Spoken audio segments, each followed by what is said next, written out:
Hey guys, my name is Kristen and welcome to my first video on my channel, Introvert Goddess. Now first off, before I begin with this urban legend video, I will be talking about 10 random facts about me. And I also wanted to say thank you to everyone who took some time out of their day to watch this first video of mine, and I hope to continue to see all of you in my next videos. Now let's get started. Number 1. I am 22 years old, almost 23, even though some people say I look way younger than my age.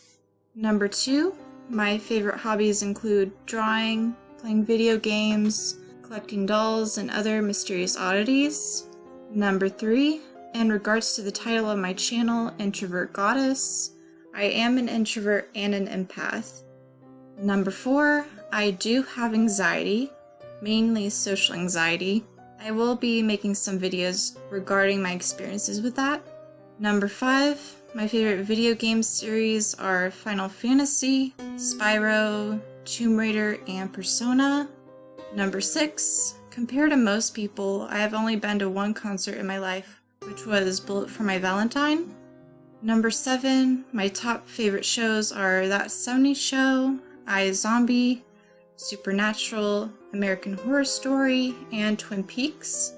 Number 8, some of my top favorite bands are Alice in Chains, Asking Alexandria, Soundgarden, Rage Against the Machine, and Red Hot Chili Peppers. Number 9, my favorite holidays are Halloween and Christmas. And last but not least, number 10, in my free time, I love learning about different conspiracy theories and haunted places. Now let's begin with urban legends in the states Alabama through Georgia. Alabama, the Storyteller Satanic Ram Man statue in Birmingham. A fountain in the Five Points area created by Frank Fleming in 1991. Even though the artist said that the half-ram, half-man statue represented a story that revolved around woodland creatures, people believe it to be Satan himself, and the frogs surrounding him symbolize the pentagram. Satanic rituals were said to have occurred at the site, but there is no evidence. Alaska, Kushtaka.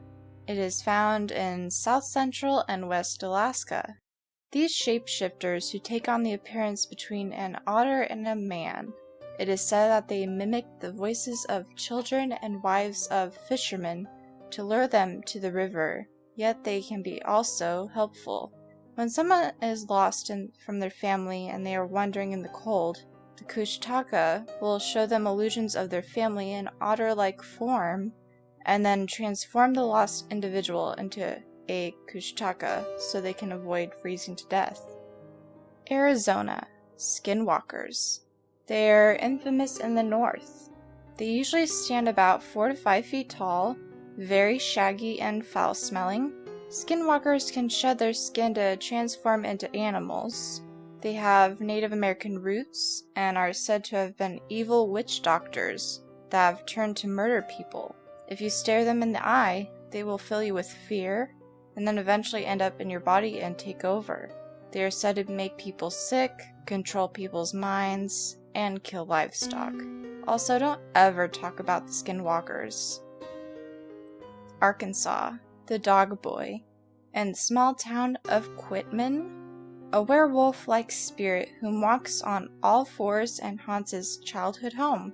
He was named Gerald Bettis, who was said to have experimented on strays and abused his parents.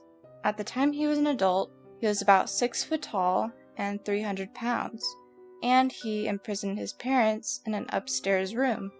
When his father, Floyd, died in 1981 from an illness, others have said Gerald pushed him down the stairs to his death.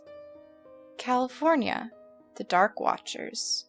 It runs from Monterey County through San Luis Obispo. They are 7 to 15 foot tall, dark silhouettes with brimmed hats and canes who stare at travelers at night in the Santa Lucia Mountains. The early Spanish explorers referred to them as Los Vigilantes Oscuros. Even though there is a scientific explanation for this urban legend, it is called the Brocken, or Mountain Spectre. When the sun is at a certain angle, a person's shadow can cast onto the mountain to make the illusion of a large humanoid. Colorado, Riverdale Road, Thornton. On a full moon, you can see the hanging bodies of slaves on trees. One part of the road leads to a mansion that contains satanic rituals, and on a trail inside a chicken coop is said to be the gate to hell, even though the other version to this urban legend was when a man built these metal gates, and all of a sudden after finishing them, he went insane. He then burnt this entire mansion, and with his family still asleep inside, he was never caught doing this heinous act. Some people have said to see a lady in white, presumed to have been the man's wife, walking the roads surrounding the gates, possibly searching for murdered children. Native American shapeshifters have also been seen on this road. Connecticut. Annabelle the Doll at Warnacolt Museum in Monroe. It originally belonged to a nursing student named Donna, whose mother gave it to her on her birthday. They soon discovered odd notes around their house saying, "Help me," and instantly contacted the medium. During a seance, they learned that the spirit of the girl in the doll was named Annabelle Higgins.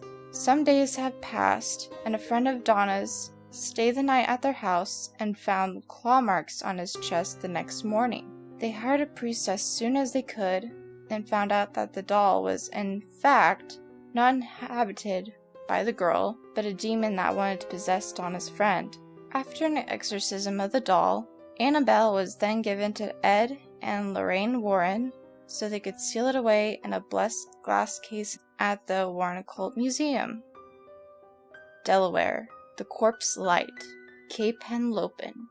No lighthouse is present, but there is a phantom light that was responsible in the crashing of Devonshireman. The ship crashed on Christmas in 1665, killed more than 200 men. The light is possibly a remnant of a Native American tribe after the British slaughtered their people at a wedding. Others have said that they have seen a phantom lighthouse and not just a light.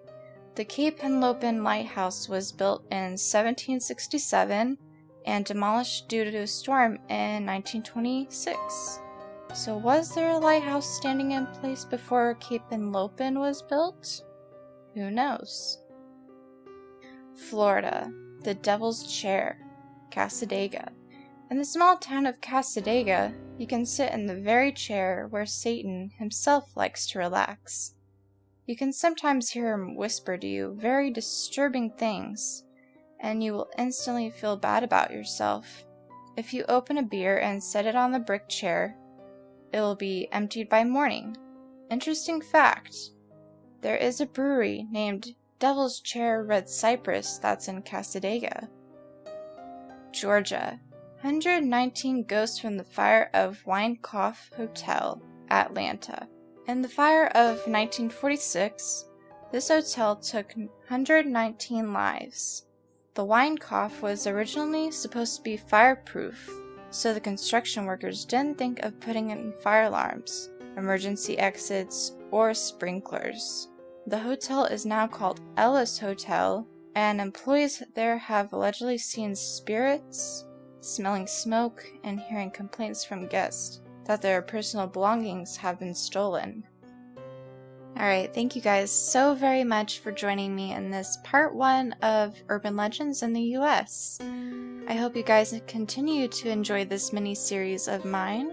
There will be 4 more parts to this, so make sure to like, subscribe, and check out my gaming channel, Shy Gal Gamer. I'm looking forward to seeing you guys in my next videos. I hope you guys have a wonderful rest of your day, and I will see you guys soon. Bye guys.